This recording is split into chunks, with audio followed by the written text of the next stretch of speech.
Hey everyone, welcome back to Rhythm Railroad. This is a quick video on some progress I've made with my swing gate.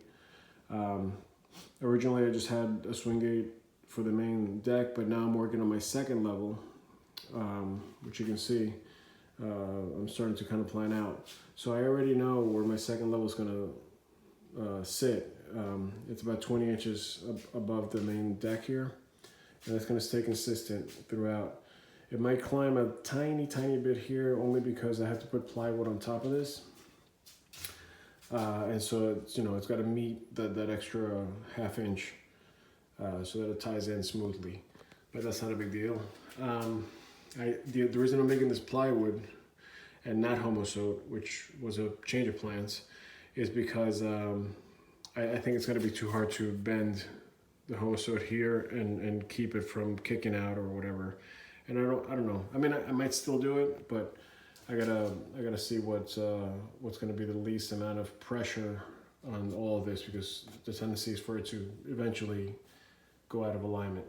And then on the cross deck to get across the door here, that's definitely gonna be plywood, because I don't want the weight from the homosote to push down on this. I'm trying to make this as light as possible.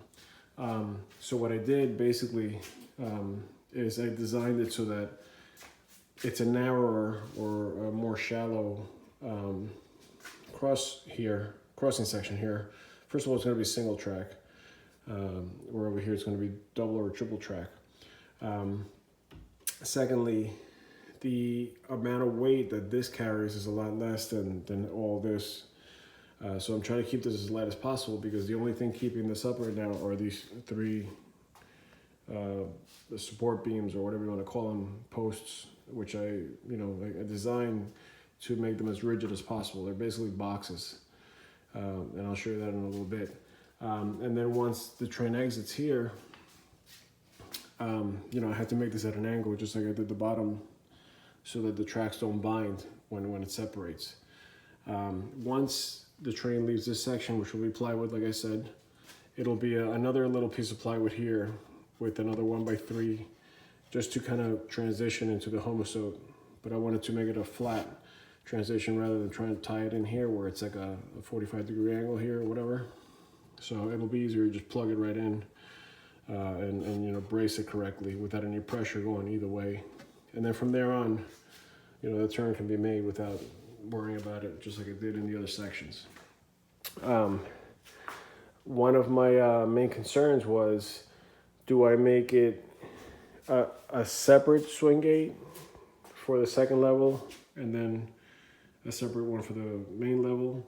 And I ran into some pros and cons. The pro was that if I made it a single, like its own mechanism here, it would not have to, I wouldn't need these posts, and I wouldn't have to worry about alignment and all that stuff. But the con was that then I would have to bolster this up a lot to make sure that wouldn't sag, and I didn't want to put a lot of stuff here because I feel like it gets in the way of the scenery.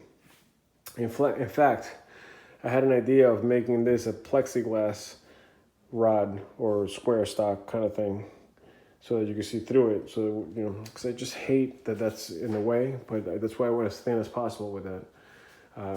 So whatever, we'll deal with that later.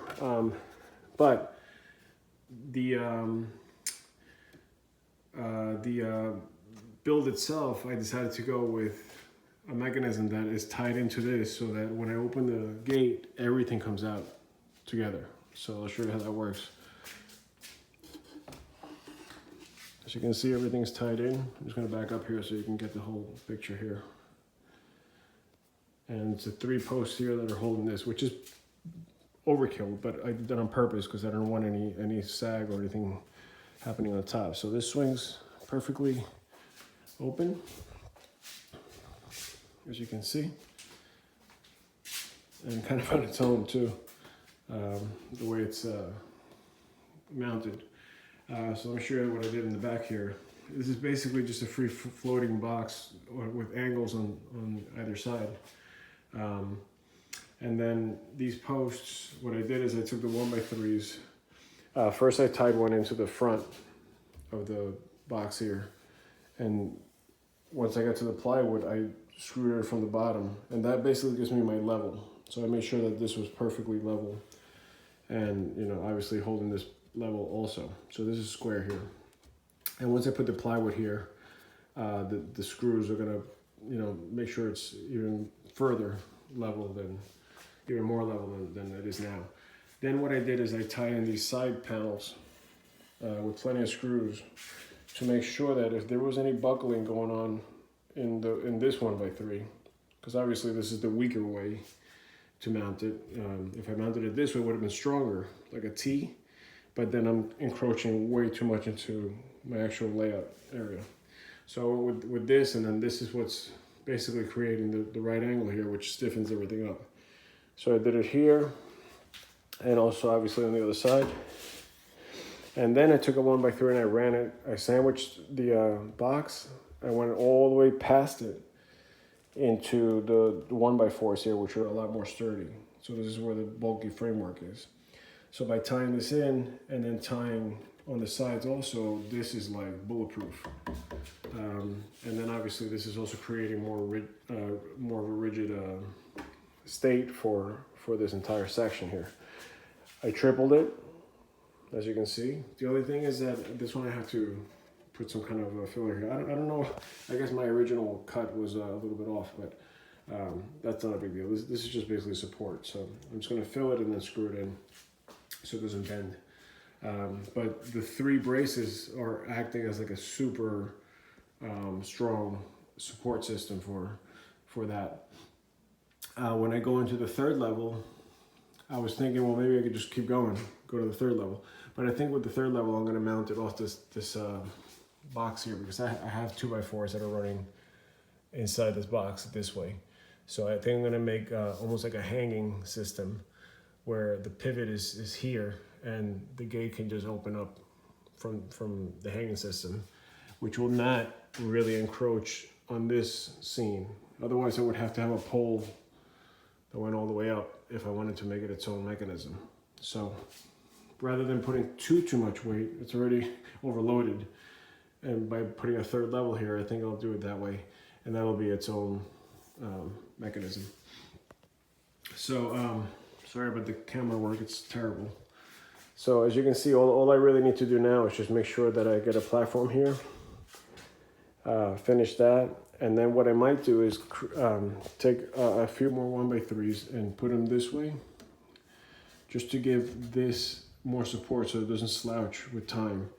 So if I tie from here this way, I'm trying to see if I have a piece. I mean, this is a miniature of what it would be, but kind of like this, it'll prevent this side, which is where I guess most of the weight would want to push, down. It would prevent it from sagging. So I'll do 3 of those. I'll do 1, 2, 3. I don't know. I'm not sure how I'm gonna figure it out, but I don't want it to go too low, so it doesn't get in the way of the scenery. But I think from here to there, it's plenty, considering the distance here is not that much. And this is already stiff. I'm really pulling down on that. It's not going anywhere. So this is also good because let me just close it. Once I get ready to do scenery and stuff, my priority here and my main concern is that it's functional. Beyond that, I don't care, I mean, it's not gonna be like a ton of scenery here, but at least this will give me a platform to put my backdrop. For example, something like this. This is just from my old layout. I could tie it into that, and then I could bring the scenery out a little bit here and then just curve it that way into the actual wall. But the whole thing has been a little bit tricky because of the way the room was designed, and I'll show you what I mean. So when we first, my wife and I, when we designed this, and we decided to do a 45-degree angle here, which helped my layout situation. Otherwise, I would have had to come out this way and then make a sharp turn right at this pole here. So this wouldn't even be here. So this actually helps a lot. I hate the pole, but I gotta live with it. But the thing that makes it even trickier is that we decided to put a pocket door here, so you wouldn't have a door swinging in or out either way, and it wouldn't get in the way of the room. But the problem is that when you do pocket doors, this is basically just hollow. So this, like, you can literally see the sheetrock. There's your sheetrock back here. So this is all floating, with little support things, and then the first 2x4 that's actually supporting the wall is here. So this is, you can push on this a little bit and it'll give. So what I had to do was reinforce it with these 1x4s behind it, so this would have something to bite into, which just worked nicely. I mean, this is like, again, really, really stiff, but I had to do it down there, I had to do it here, and I'm gonna have to do it up there as well when I get to the third level. So luckily that worked, but it's been like one thing after another trying to figure out, how to get everything level and whatever. But so far I'm pretty happy. This is the most level, I can get it, but I'm still gonna work on making some kind of a metal plate or something here, so that when this slides in, not only is the wood pushing it up, but I want it to almost be like a sandwiching thing where if there's a piece of metal here, it's pushing it down as well. And then whatever locking mechanism, whether it's something like this here. And by the way, the alignment here was always like this. It's not like it warped. This is the first way I made it, and I just left it like that. And I just figured I would just add a little bit, like maybe just some hardboard or something just to bring it out. It doesn't really matter. Yeah, I'm trying to just make sure that it hits the alignment perfectly every time. Obviously, that's what everybody wants. But I know there's always, with wood, you gotta be a little bit patient because it tends to warp and it tends to move. Besides that, I'm gonna do the same thing up here, obviously. This I put in here just to hold this in place, but I think I'm gonna move it forward so that it creates a lip for this support, because right now it's just flush. So if I bring this way, it'll create the same lip as that. I just don't want to put like a piece of wood here because then it's gonna be too low, and then I gotta fill it. Unless I put a strip of a plywood under this. I guess I could do that too. I might do that. That's easier. But as you can see, it hits nicely. It's just a little low here. So I have to, either bring it up here or shim it and make the plywood a little higher. I gotta see how I'm gonna do that. But whichever, it doesn't really matter. I mean, at the end of the day, what really matters is that, once this is sitting on the wood here, it's gonna kind of straighten itself out. But what really matters is that when you do the track work, you have to, it would be nice if this is perfect, but the track work really is what is gonna dictate how well, it's done at the end. So I'll play around with that a little bit. I had this idea of using, a little backstory. I saw a door being held by an electromagnet, which, by the way, are super strong. They're like, they hold like 600 pounds of weight. And then I went online just today, just to see how much it would cost, because they're small, and they usually just put them by the bottom of the door, and that's what grabs. And they're like $30. They're not expensive, and it runs on 12 volts. So I thought of maybe putting an electromagnet somewhere, either in here or in there, just to kind of let the thing just kind of, when I flip the switch, it'll go punk, and it'll grab, and it'll really keep it in place. I don't know. That might work. So if I put one there, I'll put one there, and then just put a switch here somewhere. That might be kind of cool. That I just, that's what locks the whole mechanism. And then when I turn it off, it'll release and I can pull it away without any problems. But I just couldn't believe how cheap they were. So I don't know, that's for the future. For now, I'll just either do a latch like that or a pin or something. But I would like to get my Trackwork done, so if I am going to do that, maybe I should do it sooner than later. So that's where we're at. I mean, it looks solid right now, and I don't think I'm going to have any problems, at least any significant problems. And I do still plan on reinforcing it, like I said. So there's plenty of small things that need to get done. I still have to finish this anyway. I have to. You see how I'm doing the 1x4s, so it's going to keep going like that until it covers the whole gap. So it's going to look nice and neat, and that's also going to add more rigidity to the whole thing. Oh, I also added a light here, which I was trying to not do, but I couldn't do the brace thing, like I couldn't do an angle brace like that because, like I said, this is just sheetrock. There's nothing to tie into, and I didn't want to mess with the molding. I didn't want to go into the molding. So what I did is I just crept it in a little bit and just went straight down. This way, if somebody has their foot here, it'll be kind of hard to kick that. They have to really, stick the foot in there. So I just wanted to get it away from the edge. So that's that. And that's basically where I'm at.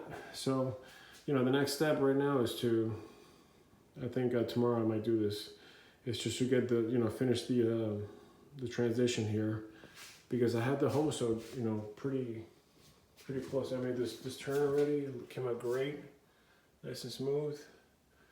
And the bench hook is, super stiff. So once I make this turn here, it's gonna go, not too far into the wall, but then it's gonna kick out again, because then the track has to come from the outside to make this turn. If I go from the inside, I'm never gonna make that. So, that's part of the, it'll look nice anyway with a nice little sort of like soft S-curve there. So yeah, that'll be that. I also got, I got my turnouts that I was waiting for. So there's my number 8, which I think is plenty. I was gonna get a number 10 to open up from single to double.